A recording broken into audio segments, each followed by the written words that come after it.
जी अस्सलाम वालेकुम dear students, क्या हाल चाल है। ऑनलाइन क्लासेस में एक दफ़ा फिर आपका खुश आमदीद।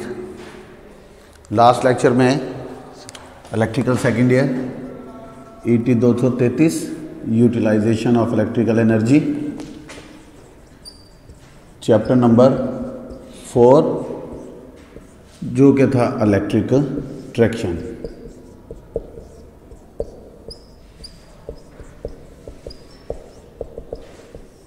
लास्ट लेक्चर में हम लोगों ने डिस्कस किया था इलेक्ट्रिक ट्रैक्शन क्या होता है, इलेक्ट्रिक ट्रैक्शन और नॉन इलेक्ट्रिक ट्रैक्शन में फ़र्क क्या है। उसके बाद हमने पढ़ा इलेक्ट्रिक ट्रैक्शन की डेफिनेशन, उसकी एक्सप्लेनेशन, इलेक्ट्रिक ट्रैक्शन के फ़वाइद और उसके नुकसानात। इलेक्ट्रिक ट्रैक्शन थोड़ा सा रिपीट कर देता हूँ डेफिनेशन की हद तक। इलेक्ट्रिक ट्रैक्शन क्या है? एक ऐसा अमल जिसमें हम लोग गाड़ी को खींचने के लिए, लोकोमोटर को चलाने के लिए, आगे की तरफ धकेलने के लिए इलेक्ट्रिकल सप्लाई का इस्तेमाल करते हैं, उसको हम लोग कहते हैं इलेक्ट्रिक ट्रैक्शन। और नॉन इलेक्ट्रिक ट्रैक्शन एक ऐसा अमल जिसके अंदर गाड़ी को धकेलने के लिए, चलाने के लिए, आगे की तरफ फॉरवर्ड करवाने के लिए इलेक्ट्रिकल सप्लाई का इस्तेमाल ना किया जाए, उसको हम लोग कहते हैं नॉन इलेक्ट्रिक ट्रैक्शन। कौन सा सिस्टम इस्तेमाल करते हैं, फ़वाइद किसके हैं, नुकसानात ज़्यादा किसके हैं, फ़वाइद, नुकसानात, advantages, disadvantages, characteristics of electric traction, ये तमाम हम लोग पहले पढ़ चुके थे। आज हम लोग चलते हैं अपने नेक्स्ट टॉपिक पर, जो कि है हमारे पास ट्रैक्शन के system of traction. System of traction के सिस्टम्स कि ट्रैक्शन किन किन तरीक़ों से की जा सकती है। अब ना ये सिर्फ हम लोग इलेक्ट्रिक ट्रैक्शन की बात कर रहे हैं, ना सिर्फ नॉन इलेक्ट्रिक ट्रैक्शन की बात कर रहे हैं। इस वक्त हम बात कर रहे हैं ओवरऑल ट्रैक्शन के सिस्टम्स कि कौन कौन से सिस्टम हमारे पास ट्रैक्शन में इस्तेमाल होते हैं। सबसे पहला सिस्टम हमारे पास नॉन इलेक्ट्रिक ट्रैक्शन है। सबसे पहला नंबर 1 पर है हमारे पास direct steam engine system. Direct steam engine system, ये नॉन इलेक्ट्रिक ट्रैक्शन की एक किस्म है। डायरेक्ट स्टीम इंजन सिस्टम एक ऐसा सिस्टम जिसमें रेसिप्रोकेटिंग स्टीम इंजन को इस्तेमाल किया जाता है। इस सिस्टम में बॉयलर में भाप तैयार की जाती है और इंजन को हरकत में लाने के लिए दरकार पावर स्टीम से हासिल की जाए, तो ऐसा सिस्टम कहलाता है हमारे पास डायरेक्ट स्टीम इंजन सिस्टम। यानी ये एक ऐसा सिस्टम है जिसके अंदर हीट या जलने का अमल जो है वो इंजन से बाहर किया जाता है। नाम से जाहिर है डायरेक्ट स्टीम इंजन, ये स्टीम इंजन है जिनमें हम लोग एक बॉयलर को इस्तेमाल करते हैं। बॉयलर के अंदर पानी डाला जाता है, पानी के नीचे फर्नेस या भट्टी होती है बॉयलर के नीचे, उसमें हम लोग कोयले को डालते हैं, नीचे कोयला जलता है, कोयले जलने से हीट प्रोड्यूस होती है। वो हीट जो प्रोड्यूस हुई है वो बॉयलर में मौजूद पानी को गर्म कर देती है। जब पानी गर्म हो जाता है बॉयलर में तो स्टीम की शक्ल इख्तियार कर जाता है, और जो लोकोमोटर के अंदर पावर पैदा हो रही है वो किससे पैदा हो रही है, स्टीम से। तो एक ऐसा सिस्टम जिसके अंदर डायरेक्ट स्टीम इंजन इस्तेमाल करके डायरेक्ट पावर पैदा की जाती है, उसको हम लोग क्या कहते हैं, direct steam engine system. Direct steam engine system, इस सिस्टम में रेसिप्रोकेटिंग स्टीम इंजन यानी वो इंजन जिनके अंदर जलने का अमल, हरारत का अमल, जो हरारत पैदा हो रही है वो इंजन से बाहर किया जाता है। इस सिस्टम में बॉयलर इस्तेमाल करते हैं हम लोग किस मकसद के लिए, ताकि पैदा होने वाली भाप को या बॉयलर के अंदर जो पानी है वो कन्वर्ट कर सके पानी को किस में, भाप की शक्ल में।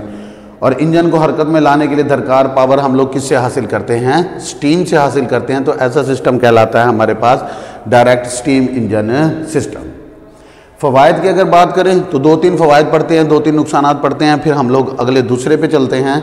फ़वाइद के लिहाज से अगर देखा जाए तो इसकी इनिशियल कॉस्ट जो है वो बहुत कम है।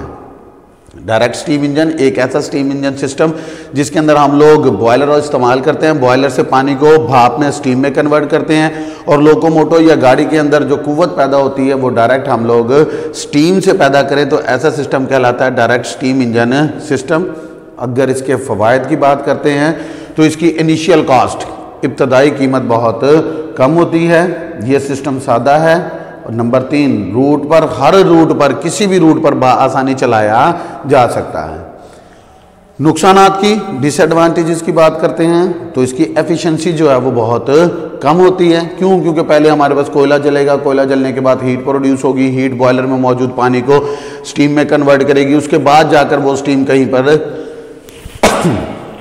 स्टीम कहीं जाकर इंजन के अंदर पावर को पैदा करने के काबिल होगी।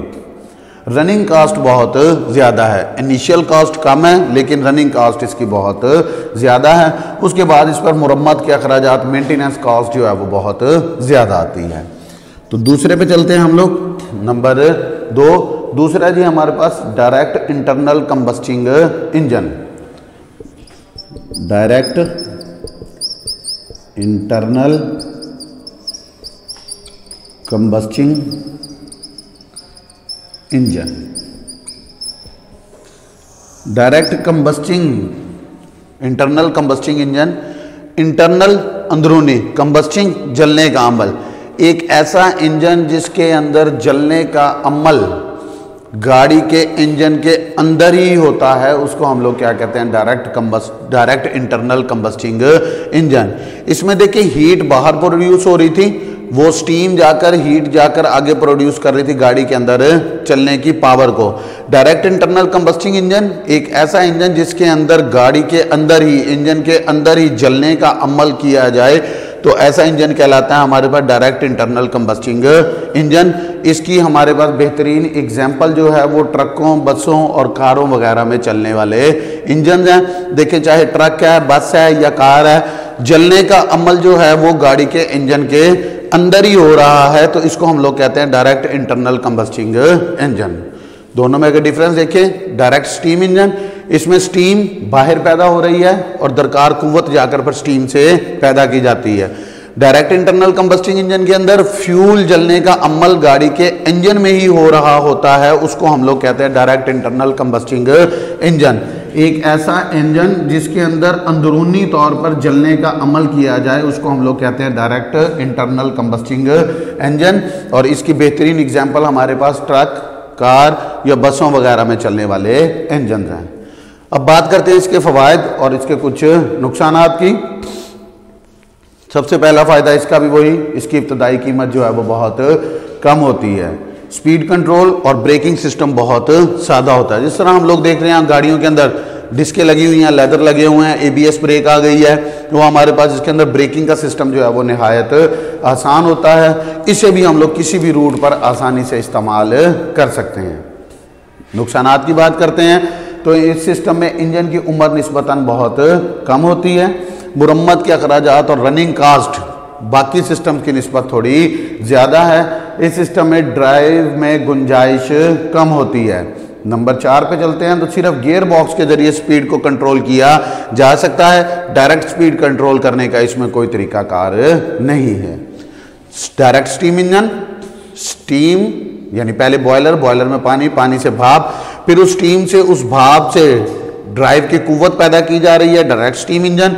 डायरेक्ट इंटरनल कंबस्टिंग इंजन एक ऐसा इंजन जिसके अंदर जलने का अमल अंदरूनी तौर पर इंजन के अंदर ही किया जाता है, दरकार कुव्वत इंजन के अंदर से पैदा हो रही है, उसको हम लोग कहते हैं direct internal combusting engine. Number 3 पे है जी हमारे पास इंटरनल कंबस्टिंग इंजन मा electric drive, internal combusting engine with electric drive. Internal combusting engine with electric drive, एक ऐसा इंजन जो दो खसूसियात का हामिल होता है, उसको हम लोग कहते हैं इंटरनल कंबस्टिंग इंजन मा इलेक्ट्रिक ड्राइव। इस सिस्टम में एक इंटरनल कंबस्टिंग इंजन को डीसी जनरेटर के साथ जोड़ा जाता है जो कि डीसी ट्रैक्शन मोटर को सप्लाई फराहम करता है। इसमें डीजल इंजन की स्पीड मुस्तकिल रखी जाती है। इस किस्म की ड्राइव रेलवे में बड़ी वसी पैमाने पर इस्तेमाल की जा रही है।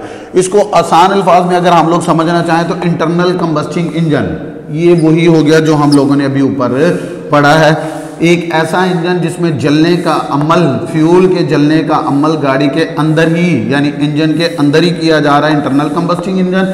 विद इलेक्ट्रिक ड्राइव, और इसमें कुछ हिस्सा बैटरियों का इलेक्ट्रिक ड्राइव का भी है। इसको हम लोग क्या कहते हैं, internal combusting engine with electric drive. इसकी सबसे बेहतरीन एग्जांपल हमारे पास आजकल चलने वाली हाइब्रिड कार्स हैं, जिनके अंदर फ्यूल भी इंजन के अंदर चल रहा है और कुछ हम लोग बैटरियों को भी इस्तेमाल करते हैं। हाइब्रिड कार्स जो अब हमारे पास रिसेंट टेक्नोलॉजी चल रही है, उसके अंदर जलने का अमल यानी पेट्रोल जो यूज हो रहा है वो गाड़ी के अंदर ही जलकर दरकार कुव्वत पैदा कर रहा है। जिस वक्त बैटरियां कुछ चार्ज हो जाती हैं तो गाड़ी ऑटोमेटिकली खुद ब खुद हमारे पास किस में ड्राइव पर आ जाती है, बैटरी ड्राइव पर। जो ही बैटरी कुछ डाउन होगी तो साथ ही हमारे पास इसका फ्यूल इस्तेमाल होना शुरू हो जाएगा। तो इसको हम लोग कहते हैं internal combusting engine with electric drive. इसके 2-3 फवाइद, 2-3 नुकसानात की बात करते हैं। नंबर 1, मजमूई कारकर्दगी ज़्यादा होती है। इंजन को स्टार्ट करके ड्यूटी तक लाने के लिए कम वक्त दरकार होता है। इसमें पहले देखें, हमारे पास पहले पानी बॉयलर में जाएगा, पानी के नीचे भाप जलेगी, आग जलेगी, आग उसमें बॉयलर में मौजूद पानी को गर्म करेगी, पानी स्टीम बनेगा, स्टीम बनने के बाद कहीं दरकार कुव्वत पैदा होगी। इसमें हमारे पास फ्यूल जाएगा कंबस्टिंग चैम्बर में, दूसरी तरफ से हवा आएगी, हवा आने के बाद दोनों के अंदर जलने का अमल होगा, फिर जाकर कहीं दरकार कुव्वत पैदा होगी। इसमें हमारे पास दरकार कुव्वत पैदा करने का टाइम निहायत कम होता है, लिहाजा गाड़ी को फौरन से पहले स्टार्ट करके अपने मखसूस मकाम पर पहुंचाया जा सकता है। नंबर 3, स्पीड कंट्रोल के दौरान पावर लॉस नहीं होता। स्पीड कंट्रोल जब हम लोग करते हैं, इसकी स्पीड को आसानी से तब्दील किया जा सकता है। इसके अंदर पावर लॉसेस की वैल्यू बहुत कम होंगी। 2-3 नुकसान हैं ज़्यादा, हम 2-2, 3-3 को डिस्कस करते हैं, बाकी आप अपनी बुक्स के अंदर से देख लीजिएगा। नेक्स्ट चलते हैं हम लोग इसके नुकसानात की तरफ। डीजल इंजन की उम्र मुकाबलतन कम होती है। डीजल इंजन बार बार उसके ring, piston, stroke, 2 stroke, 4 stroke की हालत में बार बार हमारे पास इसमें फॉल्ट्स आते रहते हैं। ओवरलोडिंग कैपेसिटी बहुत कम होती है। जिस कैपेसिटी के लिए गाड़ी बनाई गई है सिर्फ उसी कैपेसिटी तक आसानी से चलेगी, उससे ज़्यादा ओवरलोड की सूरत में मुश्किलात का सामना करना पड़ेगा। उसके बाद नेक्स्ट नंबर 4 पर है जी हमारे पास बैटरी इलेक्ट्रिक ड्राइव।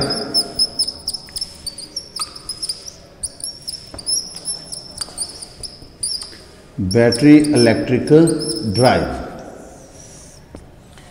नाम से जाहिर है, बैटरी इलेक्ट्रिक ड्राइव ये एक ऐसा इंजन है जिसमें हम लोग इलेक्ट्रिकल सप्लाई से बैटरियों को चार्ज करते हैं और बैटरियां फिर दरकार कुव्वत पैदा करने के लिए इस्तेमाल की जाती हों, तो ऐसा सिस्टम कहलाता है हमारे पास बैटरी इलेक्ट्रिक ड्राइव। इस ड्राइव में लोकोमोटर पर सेकेंडरी बैटरीज लगी होती हैं जो गाड़ी चलाने वाली डीसी मोटर्स को सप्लाई मुहैया करती हैं। चूँकि बैटरियों को बार बार चार्ज करना पड़ता है, इसलिए इन जगहों पर इस्तेमाल किया जाता है जहां काम वक्फों से करना हो। यानी सेकेंडरी बैटरीज को पहले चार्ज किया जाता है, चार्ज करने के बाद उसे लोकोमोटो के अंदर लगाया जाता है, फिर उस लोकोमोटो को इलेक्ट्रिक ट्रैक्शन के तहत किसी एक मकाम से दूसरे मकाम तक पहुंचाया जा सकता है। नंबर 5 पर आ गया जी हमारे पास इलेक्ट्रिक ड्राइव। यहां देखिए, ये है बैटरी इलेक्ट्रिक ड्राइव, यानी इलेक्ट्रिकल सप्लाई से बैटरियों को चार्ज कर रहे हैं, फिर उससे ड्राइव की यानी कि ताकत पैदा की जा रही है जो उस गाड़ी को, लोकोमोटो को मूव करवा रही है। ये डायरेक्ट इलेक्ट्रिक ड्राइव है, इसके अंदर बैटरियां इस्तेमाल नहीं हो रही। इस किस्म के सिस्टम में लोकोमोटो को चलाने के लिए डीसी सीरीज मोटर का इस्तेमाल किया जाता है। जब हमने पहला टॉपिक इलेक्ट्रिक ट्रैक्शन पढ़ा था, इसमें कुछ इसके फवायद, नुकसानात, इसकी कैरेक्टरिस्टिक्स पढ़ी थी, तो उस वक्त हमने इस बात को डिस्कस किया था कि ज़्यादातर जो ट्रैक्शन के अंदर मोटरें इस्तेमाल होती हैं हमारे पास वो कौन सी हैं, DC series motor. DC series motor हम लोग क्यों इस्तेमाल करते थे तब भी आपको बताया था। इसकी कुछ खुसूसियात है। नंबर 1, डीसी सीरीज मोटर का स्टार्टिंग टार्क जो है वो बहुत ज्यादा होता है। नंबर 2, सीरीज मोटर की जैसे जैसे स्पीड बढ़ती है वैसे वैसे इसका करंट कम होता है। लेकिन इसका एक नुकसान सबसे बड़ा हमने देखा था कि रीजनरेटिव ब्रेकिंग की सूरत में एक्स्ट्रा आलात लगाने पड़ते हैं, जबकि रीजनरेटिव ब्रेकिंग जो है वो 3 फेज इंडक्शन मोटर में सबसे आसान होती है। तो दोबारा चलते हैं हम अपने इलेक्ट्रिक ड्राइव की तरफ। इस किस्म के सिस्टम में लोकोमोटो को चलाने के लिए डीसी सीरीज मोटर का इस्तेमाल किया जाता है। इस मोटर को बराह रास्त इलेक्ट्रिकल एनर्जी से चलाया जाता है। मोटर को फराहम करदा टार्क गाड़ी को चलाने के लिए इस्तेमाल होता है। लोकोमोटो बिजली की सप्लाई देने के लिए ट्रैक के साथ खंभों पर ओवरहेड कंडक्टर्स को लगाया जाता है। यानी कि एक ओवरहेड 2 चीजें होती हैं हमारे पास, एक ट्रामवेज और एक ट्रॉली बस। ट्रामवेज की सूरत में हम लोग कंडक्टर ऊपर एक इस्तेमाल करते हैं, यानी फेज ऊपर कंडक्टर से आएगा, और न्यूट्रल के तौर पे हम लोग इस्तेमाल किसको करते हैं, नीचे ट्रैक को। जबकि ट्रॉली बस की सूरत में उसके जो टायर्स होते हैं वो रबर के होते हैं, हम ट्रैक को न्यूट्रल के तौर पर इस्तेमाल नहीं कर सकते। उस सूरत में दो कंडक्टर इस्तेमाल किए जाएंगे, एक फेज और एक न्यूट्रल। वो दोनों ओवरहेड होंगे तो वो बनेगी ट्रॉली बस, जिसमें ट्रैक को हम लोग न्यूट्रल के तौर पर इस्तेमाल करते हैं, वो कहलाती है हमारे पास ट्रामवेज। तो इलेक्ट्रिक ड्राइव में क्या किया, एक ओवरहेड कंडक्टर है, ये हमारे पास नीचे ट्रैक है, ट्रैक को हम लोग इस्तेमाल कर रहे हैं एज ए न्यूट्रल। लोकोमोटिव यहाँ पर मौजूद है, फेज यहाँ से मिलता है, न्यूट्रल इसकी डायरेक्ट हो जाती है, लोकोमोटिव के अंदर दरकार कुव्वत पैदा होना शुरू हो जाएगी। यानी बैटरी इलेक्ट्रिक ड्राइव में पहले हम लोग बैटरियों को चार्ज करते हैं, फिर बैटरियां डीसी सीरीज मोटर को चलाती हैं। यहाँ पर हम लोग डायरेक्ट ओवरहेड कंडक्टर से सप्लाई हासिल करते हैं और मोटर को दे देते हैं, इसमें बैटरियां इस्तेमाल नहीं होती। इसको हम लोग कहते हैं इलेक्ट्रिक ड्राइव। सबसे बड़ा फायदा पावर की बचत। नंबर 2, इसका स्टार्टिंग टाइम बहुत कम है, एफिशिएंसी इन तीन सिस्टम की निस्बत बेहतर है। नुकसानात की सूरत में चलता हूं तो नंबर 1, इनिशियल कॉस्ट, इब्तदाई कीमत बहुत ज्यादा है। क्यों, ट्रैक के साथ खंबे लगाने पड़ते हैं, खंबों के साथ ओवरहेड कंडक्टर लगाने पड़ते हैं, ओवरहेड कंडक्टर से सप्लाई लेकर ट्रैक के ऊपर मौजूद लोकोमोटर तक पहुंचाने के लिए एक्स्ट्रा आलात लगाने पड़ते हैं, इसलिए ये सिस्टम की इनिशियल कॉस्ट बहुत ज्यादा है। तो ये था हमारे पास सिस्टम्स ऑफ इलेक्ट्रिक ट्रैक। जी तो स्टूडेंट, ये थे हमारे पास सिस्टम ऑफ ट्रैक्शंस। आज हमारा टॉपिक था इलेक्ट्रिक ट्रैक्शन के चैप्टर का सिस्टम ऑफ ट्रैक्शंस। इसमें हम लोगों ने इलेक्ट्रिक ट्रैक्शन के कुछ हिस्से पढ़े, कुछ हम लोगों ने पढ़े नॉन इलेक्ट्रिक ट्रैक्शन के, इनके फ़वाइद को पढ़ा और इनके नुकसानात को पढ़ा। अब हम लोग इसके कुछ शार्ट क्वेश्चंस को निकालते हैं। शार्ट क्वेश्चंस इसके सिस्टम्स ऑफ इलेक्ट्रिक ट्रैक्शन की बात करते हैं हम लोग कि इनमें से कौन से उनसे शार्ट क्वेश्चंस या लॉन्ग क्वेश्चंस बनाए जा सकते हैं या बन सकते हैं। तो question number 1, enlist the names of system of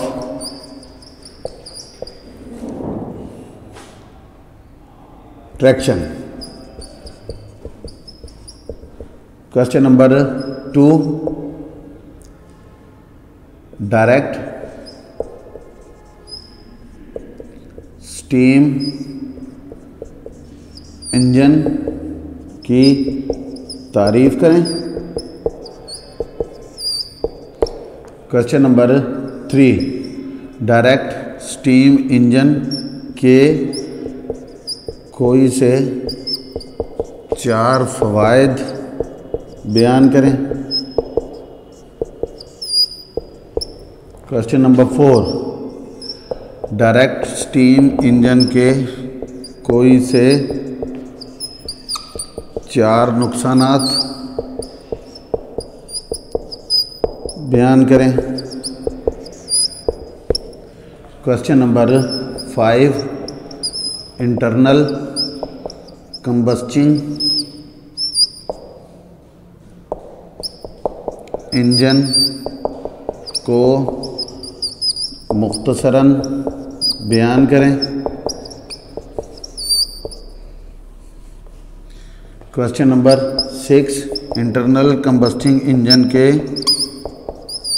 कोई से 4 फ़वाइद बयान करें। Question number 7, internal combusting engine के कोई से 4 नुकसानात बयान करें।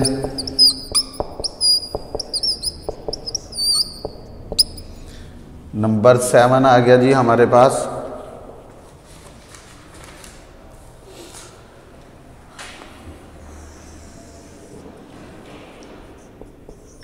इंटरनल कंबस्शन इंजन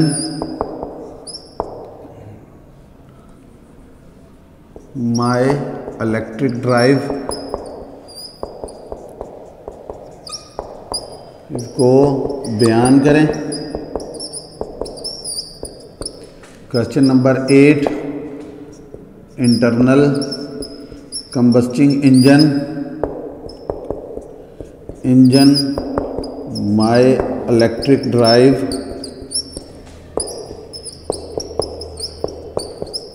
चार नुकसानात बयान करें, बल्कि यहाँ चलें नुकसानात बयान करें। इसी तरह नेक्स्ट क्वेश्चन आपने बनाना है चार फ़वाइद बयान करें।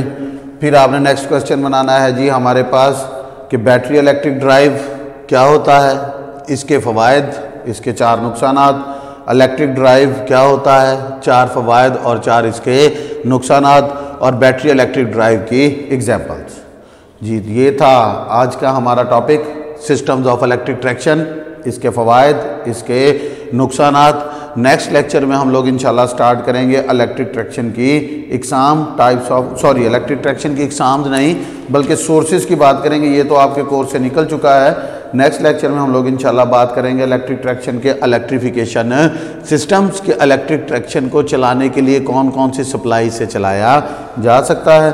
तब तक के लिए जी अल्लाह हाफ़िज़।